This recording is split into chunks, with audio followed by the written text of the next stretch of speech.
I'm Jeff Hunt. He's Bill Thorpe. It's Tuesday. Tuesday? Does that mean it's time to protest in church? Is that what Tuesday is? I keep forgetting. No, Taco Tuesday. It's not protest Tuesday. Tell the libs that. Yeah. They know. They have lots of church activities on Tuesdays. I don't want to give away when most people are at church to the libs. It's typically not a Tuesday morning, but you never know with them. They'll probably show up anyways. It's daycare time.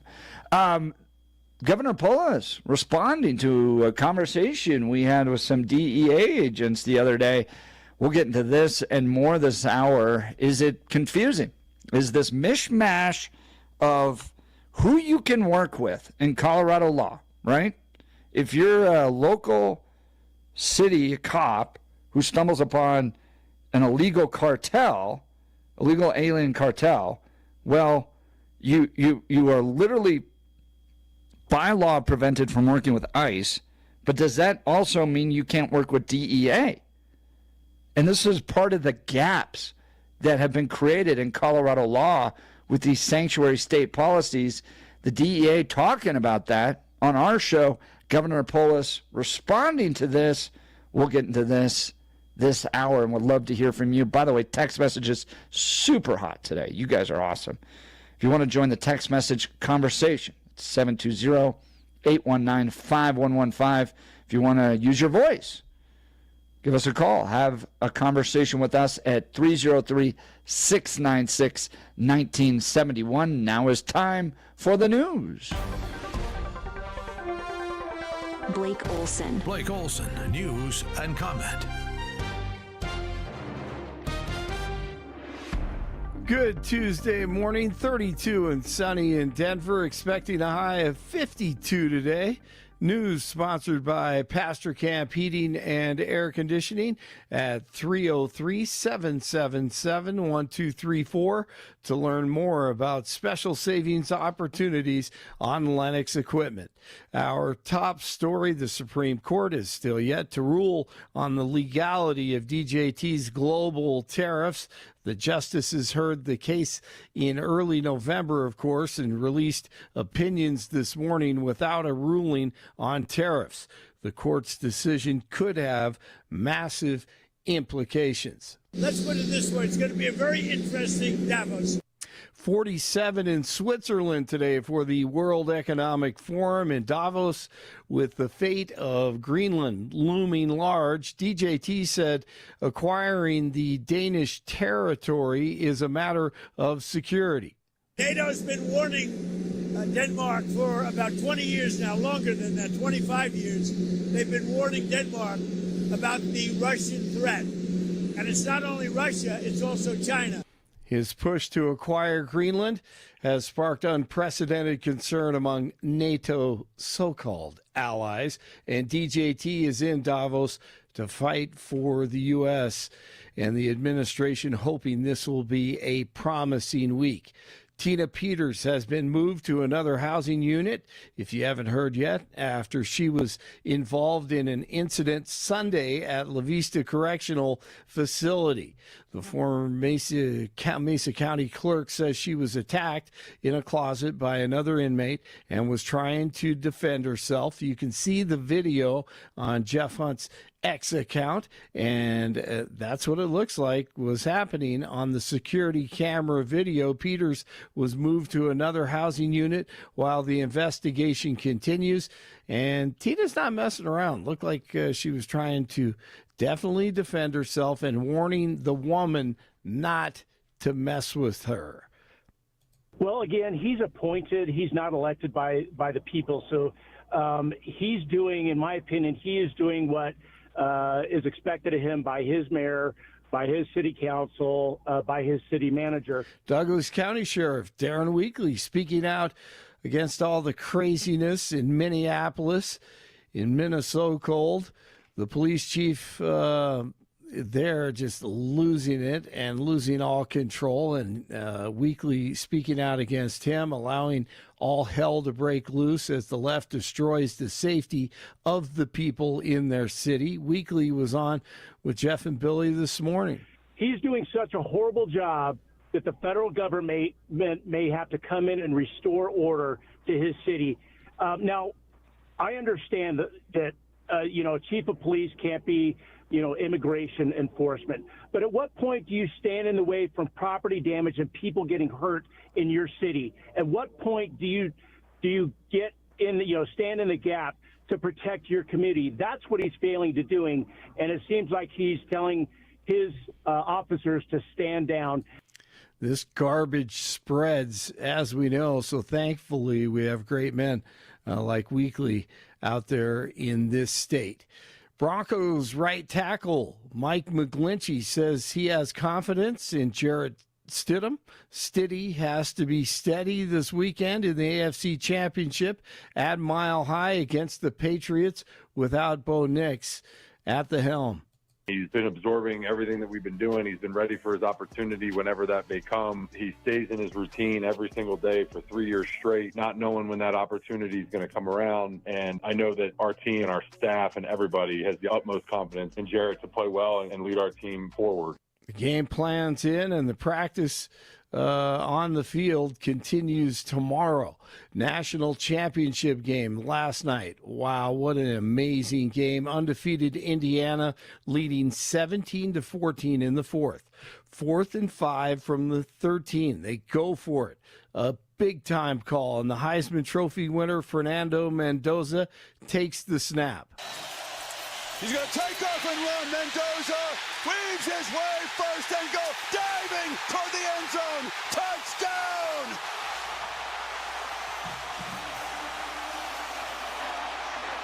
That's where he won the Heisman Trophy. Yes. Not only Blake, did he make a great move, yes.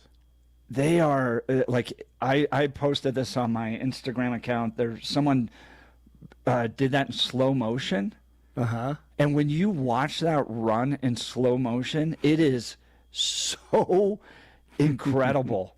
I mean, his knee comes like an inch from the ground. Yes. He bounces off one guy, spins around. It's like what every young boy playing football in the yard would imagine he would do in the national championship. Like, bounces off one guy, spins, gets hit again, pushes through, extends, reaches, gets the first down, and they're going to the national champions. It's just like, it just hits like right at that core of what it was like to be a young boy playing in the backyard. No doubt. That is such a great point. Then he runs, he literally runs over a middle linebacker, which is incredible. And he kept his balance with his hand. 6 things happened on that run. Go ahead. I'm sorry. Then he wins the national championships, gives all glory to God, hugs his mom who's in a wheelchair. Right. Bro. Oh. Bro. This guy is his hometown. He's like the American hero we all love. There's no doubt. He could run for president right now and he would win. Well, he was dismissed, didn't make the team, kept going, found his way into other schools, becomes Heisman Trophy winner, has those moments in the game. That's like Elway-esque. Remember when Elway in that first Super Bowl gets spun around the helicopter? Right? Super and I remember the announcer. That was an Elway-esque run right there. Yeah, and the announcer goes, "You don't think this guy wants to win a Super Bowl?" And like the crowd's just, that was an Elway-esque run. Yep. Yeah. Was that Dave? Sure was. Yeah, that was Dave, and Scotty was in the booth doing play-by-play. Hastings. It was, that's what everyone's thinking last night when they're watching that run. Because just the strength and tenacity. Beautiful. And there's so much division, and our show's built on debate. Like, our whole country's like, but just go watch that. Like, here you have a kid who was cut. Right. He finds his way to other schools. He works hard, wins a Heisman Trophy, lays it all out there in the most important game, barely gets the first down, and more, but fights through it, wins the national championship, breaks down in tears thanking God, hugs his mom who's in a wheelchair. Like, bro, you want to say America doesn't have a culture? That guy right there, that is America right there. Yeah, no doubt. And full circle, too. That's where he grew up, in Miami, And then literally, like physically, a circle, plays at Cal, and then Indiana, and then comes back down. His dad played high school football in Miami with the head coach from the University of Miami. It was phenomenal. Here he is after the game. We overcame a lot on the road, in a lot of tight games, and that's Signetti, the head coach, and found a way to get it done. And we're 16-0, and I guess we're 27-2 since Indiana, but we're 16-0.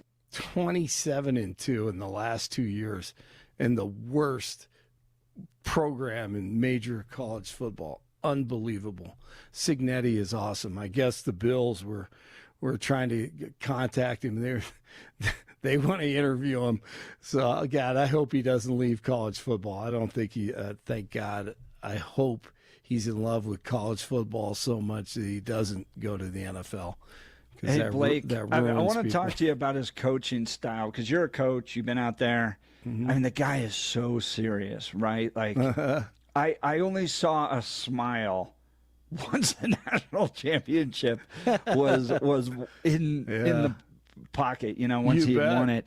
Then he finally smiles. You think that's a good coaching strategy? You think he's a little too intense? Give me a read on his coaching strategy. He's an old school coach. I mean, but at the same time, he has a great sense of humor. If you can, as you hear the post-game interviews and any pregame interview, any time he talks, he is so likable with people because he's your blue collar, work hard, determination, perseverance, and you never know what will happen if you do what we tell you to do and you listen, and the discipline is involved. But at the same time, he gives all the credit to the players after the game. You saw that in the ceremony. But he's the son of a coach. That's the thing. That is why I don't know if I told you and Billy this, and you probably won't believe me, and that's fine. But my best friend and my 15-year-old and his 16-year-old at the time, 2 years ago, we're having lunch, and we're in the summer. He came in, and he lives in San Antonio, and we're talking college football. And they're saying, "What do you think, Akari? What do you think, Greg? What do you think, Uncle Greg?" And they're saying Ohio State. They're saying Georgia. They're saying Alabama. They're saying Texas. And I said, "Do you know who's going to be the national championship? Who's going to be there? Who's going to shock the world?" And they're like, "Who? Who? Uncle Blake, whatever. Who, Dad?" And I said, "Indiana." And my best friend started cracking up. He started laughing. He's like, your dad's just talking BS. Indiana's never done anything in football. And the only reason I said that is because I watched 4 hours of Signetti about 2.5 years ago, 2 years ago, at a coaching conference. And it was like 4 hours. And this is when he was at James Madison. And I'm like, that dude, he's going to win. Wherever he goes, he's going to win. And sure, I mean, I can't believe what I was watching. It was so cool. Blake Olson, the prophet. That's the right, Oracle man. of Fort Nostradamus. Yes. And did I put money on it? No, unfortunately. Can you imagine if I would have put $1,000 on that this year? But at the beginning of the season, because that's probably where you get the best numbers. You're going to get the That's best right. odds early on. I think it was 1 and in it just 100, keeps right? growing and growing and growing. Yeah. It's just, it just kills me. Ugh. I mean, You wouldn't be getting up early with us anymore, Blake. Well, you That's got that the right. reality. You got that right. I like how Blake didn't why I hesitate there. Not at all. It's like, Exactly. I'm done. You lose I don't know. See You ya. weigh it. Waking up with Jeff and Bill, or being 100,000 Just dollar an independently air. wealthy. Yeah. Oh, my Lord. Oh man, it's so. That's fantastic. Now, I just want to explore this with you just for a sec, Blake. Now, what is it that you saw in him and you heard from him that made you believe that he was going to be such a good coach? Because I've seen that. I have had coaches where you're like, I don't believe anything you're telling us, and it just falls off you. And I have other coaches where you are like, absolutely, I will chew steel, I will spit nails, and I will run through this wall for you. So what did you see? Genuine. He's just freaking genuine, man. He's from Pennsylvania. He sounds like he's from Pennsylvania. He sounds like the son of a coach. His dad was a longtime coach. He has the lingo, the language. He understands. He's heard everything. He's seen everything. And you cannot fool him. You can't BS him. And you know that if you have a game plan, you put the work in, he's going to play the best players. He's not going to play politics. And they're going to be tough. It doesn't matter what position you're playing, you're going to be physically tough. Not pretty. You're not going to be painting your nails and looking smooth and pretty. You know, you had those guys. But if you notice that team from top to bottom, man, they're just freaking solid, tough football players. Yeah. You know, you could tell, man, they were team guys. And he had a plan, too. He understood how to use, the portal. And this is the oldest team in college football. He took advantage of that, and they're like, these JMU guys from James Madison, they're like, we want to go to Indiana with you. And he brought 20, I think. I'm not sure how many. These guys, every one of those guys had a chip on their shoulder. And I did see it. They were playing as a team. And we've talked about it before on the show with you. Yes. That there has to be in team sports where you have to play for your teammates. And if you don't understand what that is, it's a detriment to the team. And that means you have to be in the area you're expected to be and cover for the weaknesses and how the scheme is put together for the rest of the team. Because if you're running around and you want to take over X, Y, or Z, that means somebody else has to cover for the hole that you leave. So how do you work on that together? Because, it is, you may win your one-on-one matchup, but at the end of the day, if the scoreboard says something different, you lost as a team. Yeah. And that's important. Yeah. And, body language is huge to me. I don't know about you guys, but if you saw his teammates around, I mean, you would see, he does a lot of clapping and just like, all right, here we go. It's okay. Let's go. And I saw a couple of his offensive linemen, typically you don't see that from the old linemen, but they're turning, they're going, let's go. Yeah, here. I mean, they were doing that all the entire game. All those guys, man.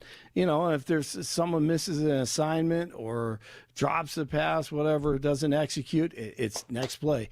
Here we go. Here's the thing you see in soccer. I love it. You can see it in soccer, and what it is, and this is exactly what you're talking about. When a pass goes awry or something isn't exactly where the other player needs it, what's the reaction of that player? When that player turns, claps, or gives a thumbs up, that's an appreciation for the other player saying, hey, we didn't get that, we'll get that next time. But as soon as you see that player turn around, throw up their hands, what? This? Or pointing over here. Right. You're like, wait, now you're establishing blame. Yes. Now you're blaming the other player. And I'm telling you, you want that ball from that guy the next time? Why is he going to give it to you? If it's not perfect, you're going to turn around and get mad at him on the field. He won't give you the ball next time. Yeah. Yeah. I'm right there with you. Humble and a chip on their shoulder, and that's who they are. Oh, it's beautiful. I love it. All right, guys, we'll see you tomorrow. 31 in Centennial, 30 in North Glen, 32 in Denver. Lakers at the Nuggets tonight, by the way. Avs beat the Caps last night. You're waking up with Jeff and Billy on a Tuesday. Blake Olson, News Talk 710 KNUS. Expect temperatures to be generally mild today, a bit cooler tomorrow, a bit cooler on Thursday. Then we do see some real winter weather in terms of at least temperatures getting much colder by Friday and into the weekend as an Arctic wave will hit the nation's midsection and the western edge of the Arctic wave will just barely clip the front range. Low to mid-50s today, low to mid-20s tonight, upper 40s to near 50 Wednesday, low to mid-40s Thursday. We're going to be in the teens and 20s for lows tonight and tomorrow night, teens Thursday night. It's going to be much colder Friday and Saturday. Could see some snow showers and much colder temperatures. Meteorologist Don Day in the 710 KNUS Weather Center.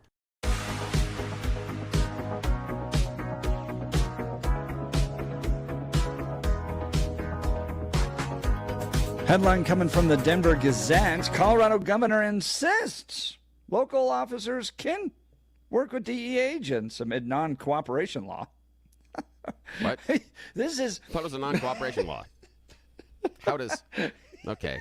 I'm going back and forth with some of the texters about some of the language that I'm using is incorrect, and it's funny the way that they're teasing me about it, and they are 100% correct on it, and it's funny. And now I'm like, hey, Hold on here. Yeah, well, I mean, that's essentially what it is. Because you remember this Mesa County sheriff's deputy that texted ICE, and then like Phil Weiser swooped in and was like, not in our state.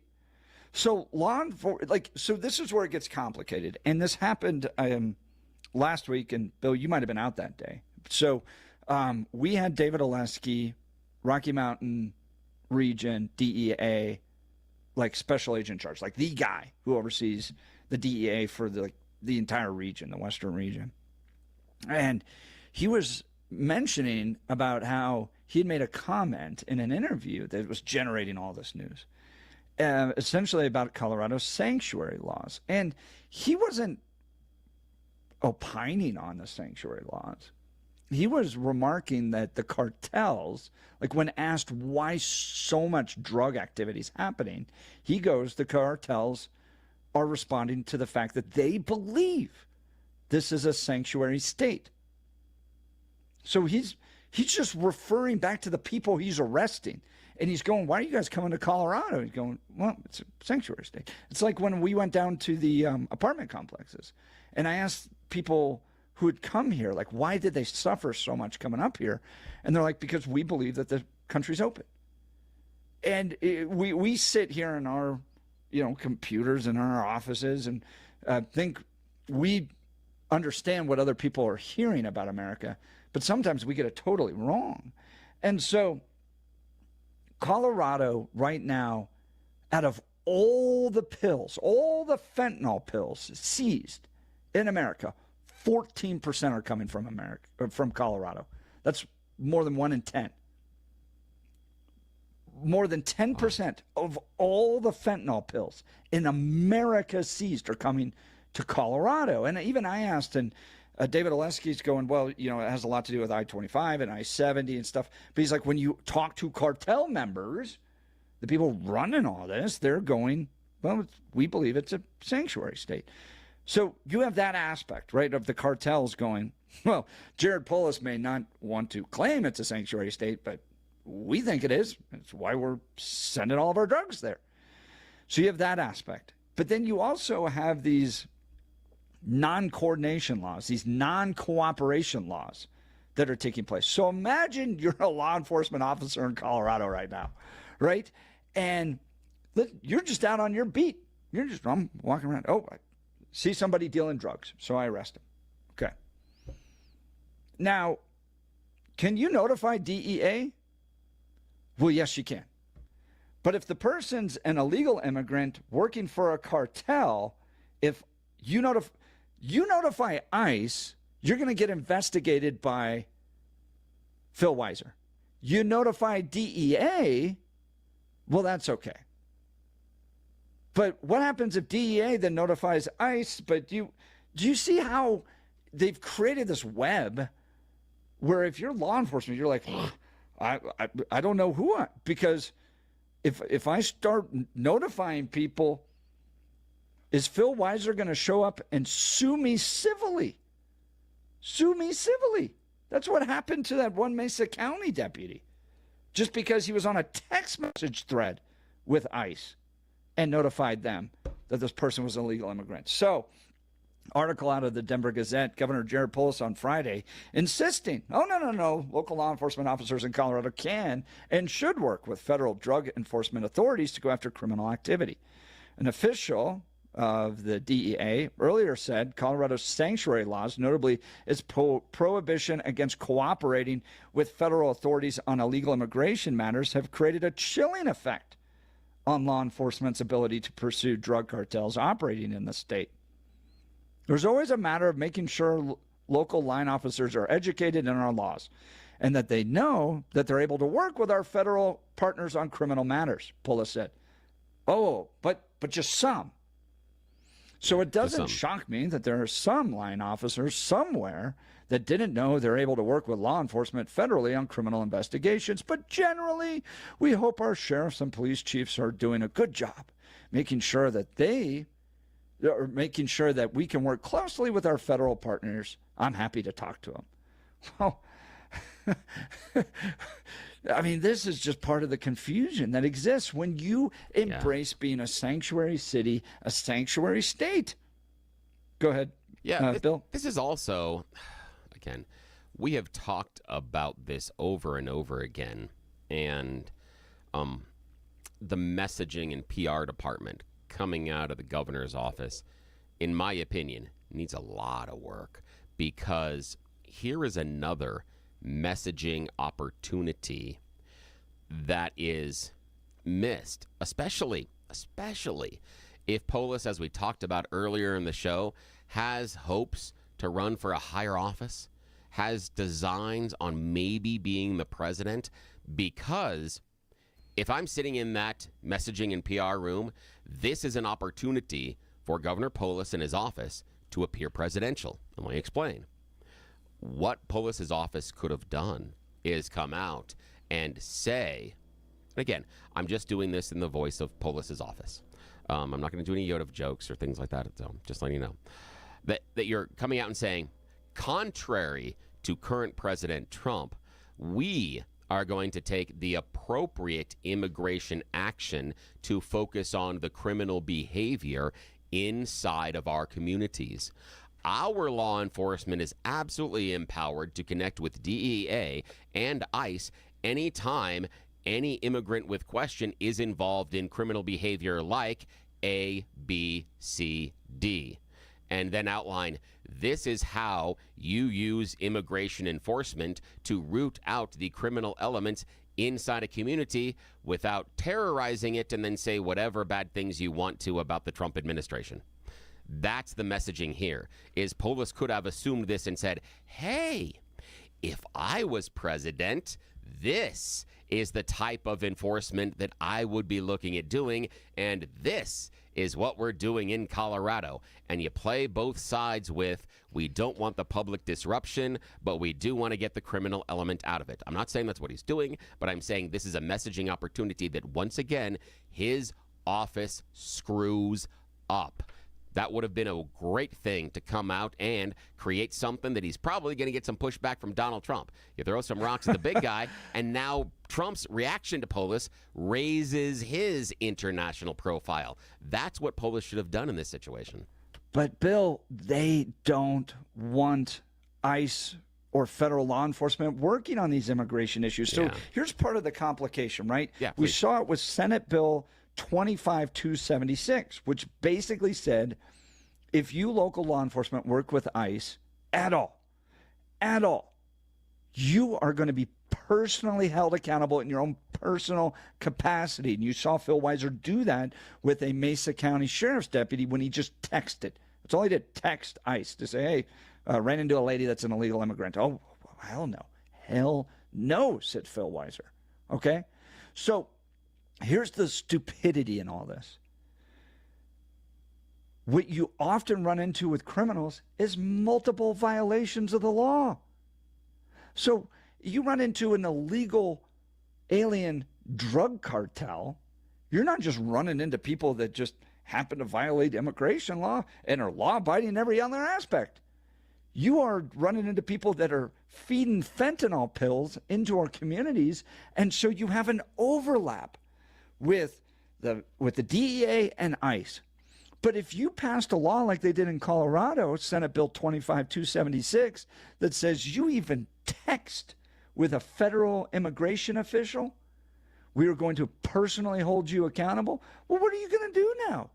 So the result is you end up with these gaps where people are like, I ain't touching it. And then you get these crazy scenarios where you can't even, as an ICE official, drive into a Denver jail to arrest the guy. Denver Corrections is going to let the guy out the front door.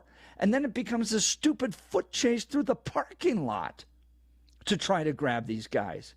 So these Democrats, in this effort to basically have no one ever be illegal, right? You see it in these anti-ICE protests, have tied the hands of other law enforcement because crime overlaps. It's just that simple. The entire effort to try to keep local law enforcement from even touching federal immigration has broken bonds, has created gaps, has broken coordination, and it's part of the reason why the state of Colorado has so much problems when it comes to drugs.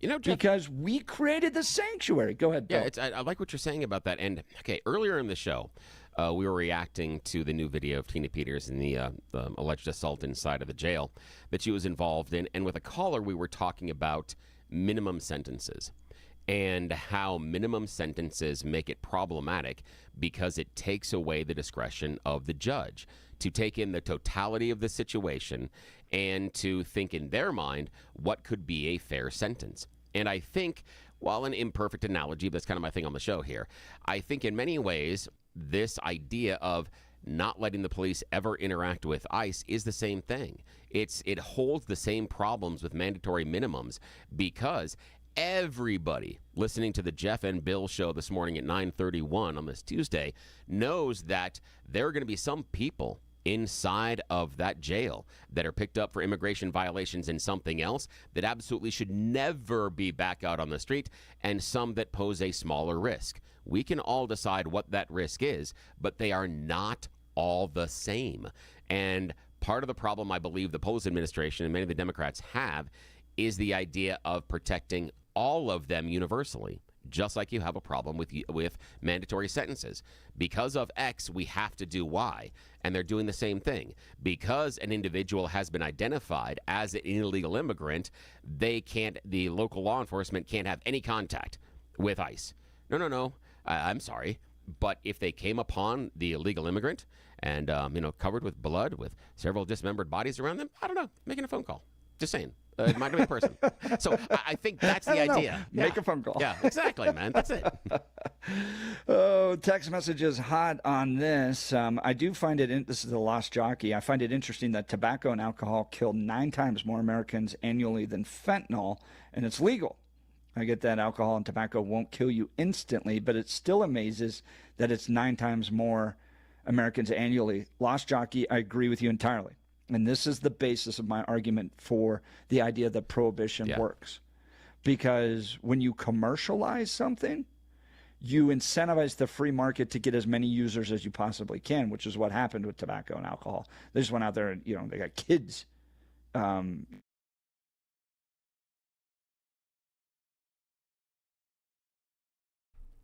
I think we just lost Jeff there. I might have to reconnect with him here in a second, so I think he just got cut off. We will check back with him here in a second and think about, Polis, the reaction to DEA. Do you think that local law enforcement should be able to get in touch with ICE?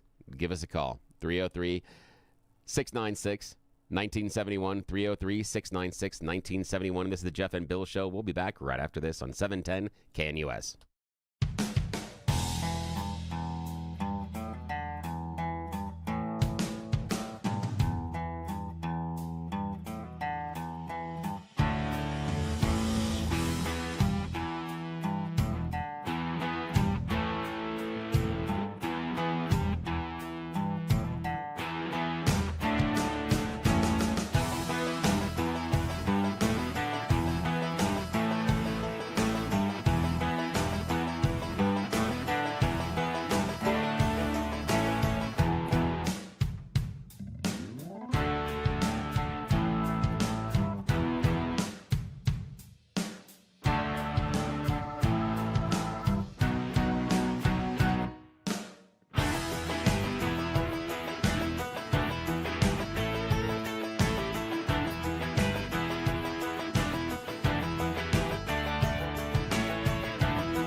Welcome back to the Jeff and Bill Show. Some tech issues require me to call in here. We'll get it reconnected here. But, Bill, I want to throw a question to you. Yeah. Law enforcement's raising these issues. They're saying, hey, you've created a web that's difficult for us to analyze here. Can I work with this agency? Can I work with that agency? I don't know.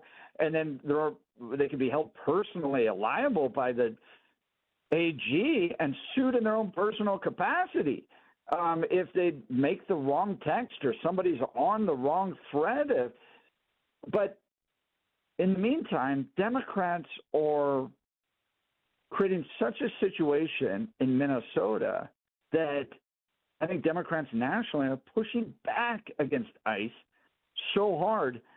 Do you see Colorado Democrats coming into this session going, you know what, let's create ability for law enforcement to work a little closer with federal agents, or are they going to create a greater distinction and go, after what's happening in Minnesota, we don't even want you to ever call ICE? Your thoughts, sir? Oh, it's such a good question. And the problem is, I think the right answer is diametrically opposed to what the Democrats in Colorado actually will do. I think they will take the opportunity to politic and the opportunity to grandstand and reinforce the fact that because ICE is acting like, and fill in your favorite liberal descriptors at that time, then no, we have to reinforce the ability of law enforcement to not do anything with the feds.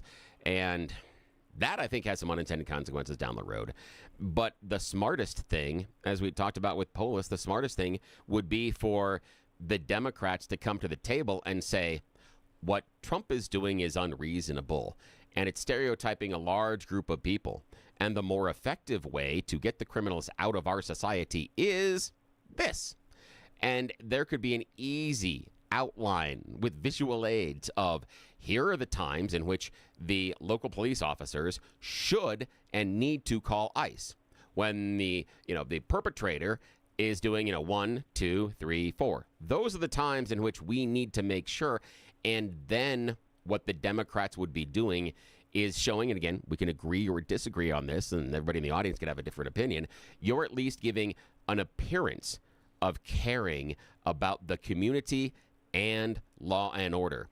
I think if whoever it is, whatever side it is, would try to just plant their flag on that narrow ridge of let's get the violent criminals, the drug dealers, the gang members out of here, then we will sort out what to do with everybody else. That's the winning message. But I don't see either side willing to take that risk and stand there on that ridge.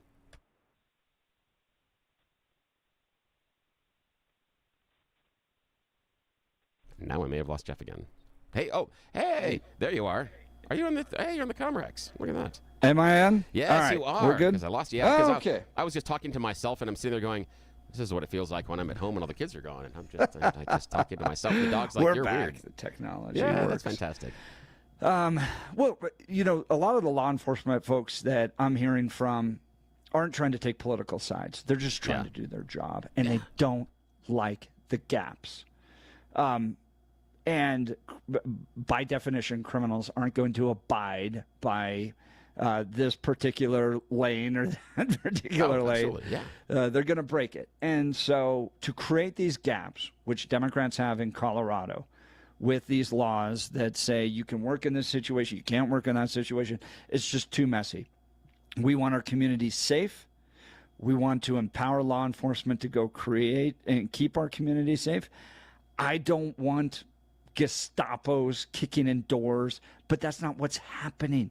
What Tim Walz is describing, where they're going to, hey, point out your brown neighbor, okay? That's such an exaggeration of what ICE is doing that it's not fair. And they're creating problems, which is allowing these cartels to get footholds in these communities, and it needs to be addressed. Well, we'll continue. We got one more break, and then we'll wrap up. You're listening to The Jeff and Bill Show. This is Denver's Talk Leader News Talk 710 KNUS.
Welcome back to the Jeff and Bill Show. Billy and I talking a headline out of the Denver Gazette. Colorado governor insists local officers can work with DEA agents amid non-cooperation laws. The problem being, though, that the state of Colorado has created this patchwork. And it's not just like, hey, don't work with federal law enforcement. It's if you are even on a text thread with an ICE agent, Phil Weiser's going to swoop in and sue you into the ground in your own personal capacity. And the result is these federal law enforcement agents that are trying to address cartels, for instance, are going, well, can we work with local people? Or what is going on here? And it's all because of the left's effort to try to protect illegal immigrants. And it's created confusion and disruption. Is part of the reason why Colorado is in such a rough space with cartels. Right now, 10% of the entire country's fentanyl pills are being caught here in Colorado. And cartels are saying it's because it's a sanctuary state that they're doing operations here. Let's go to the phone lines. Dean in Denver. Good morning, Dean. You're on with Jeff and Bill. Morning. Well, I just wanted to make a comment to Bill. Yeah. And that is, it's really excellent direction for a Democrat giving the Democrats. Thank you. But Dean, I'm not a Democrat. Never been a Democrat, my man. No, I think you are. No, you're ideological. I've never a Democrat. I've never been a Democrat. Never been a registered Democrat. I have been unaffiliated for over 20 years. The only political party, Dean. That's a Democrat Dean, because you don't have the guts to be a Republican. Oh, darn it! You went there and you stepped in it. That's difficult. I stepped in Dean, it. I hate it. Yeah, you did, Dean. Dean, I hate it. Are you a Lincoln Republican or this is the problem. Unaffiliated? That's an easy way out, Dean, Mr. Bill. This is the problem. You stepped on the rake, man. It hit you right in the face. I was a Republican. On my 18th birthday, I registered as a Republican. I left the party over 20 years ago. I'm not new to this. I was a Republican. So, Dean, when you said that I wasn't a Republican and everything, you were wrong. You were wrong when you called me a Democrat. You were wrong when you said that I don't have the guts to be a Republican. I was, and I had the guts to leave. I've been unaffiliated for more than 20 years. I hate both parties. I would burn them both to the ground. And I am appreciative every day that Jeff puts up with me being such a pain in his rear end. But thanks for the call, Dean. Bill, why don't you briefly just explain what it was about the Republican Party shift, because it wasn't Trump. No, right? You left 20 plus years ago. So was it Bush? Was it neo-conservatism? It was a little bit of the neoconservatism. It was, and there are a long list of things. But what I saw was, and you'll hear this theme when you listen to the Jeff and Bill Show over and over again. I saw the party that I grew up with, the party of Reagan, that talked about individual liberties and freedoms, decide that some people don't get those individual liberties and freedoms, that some people aren't worthy of them. And I looked at that idea of, wait a minute, we were told this was a big tent and there are going to be lots of different reasons that we disagree. But more than 20 years ago, I started to see a purity test. And I started to see the idea that if you weren't aligned with certain beliefs, you were no longer allowed to be either a conservative or a Republican. And that's something that I had seen the Democrats do for years. So I never considered registering as a Democrat. And then when it came through, some of the, and it was, it really is right around the Iraq War. I can't put my finger on if it was before or after, but it was in that point that I looked at it and said, this is not something that I can wear the jersey on anymore. Now I vote for both Republicans and Democrats. I vote many, many times. In fact, almost every single ballot I fill out, I vote for members of both parties because I'm kind of a pain in the ass that way. But that's the idea. That's really it. I saw the party leaving what I felt were some of the core principles that made me fall in love with the party in the first place. And I just couldn't do it anymore. That's why we're Denver's top talk radio show. We reflect lots of different positions, but you get to join us by calling in and debating. Well, if you missed any part of the show, go to 710knus.com to download the podcast. I'll be back in studio tomorrow, but I'm going to go hang out Southwest Republican Women's Club. have lunch there. It's gonna Hey, be a lot of fun. fantastic. All right. We'll continue tomorrow. You're listening to The Jeff and Bill Show. This is Denver's talk leader. We are KNUS.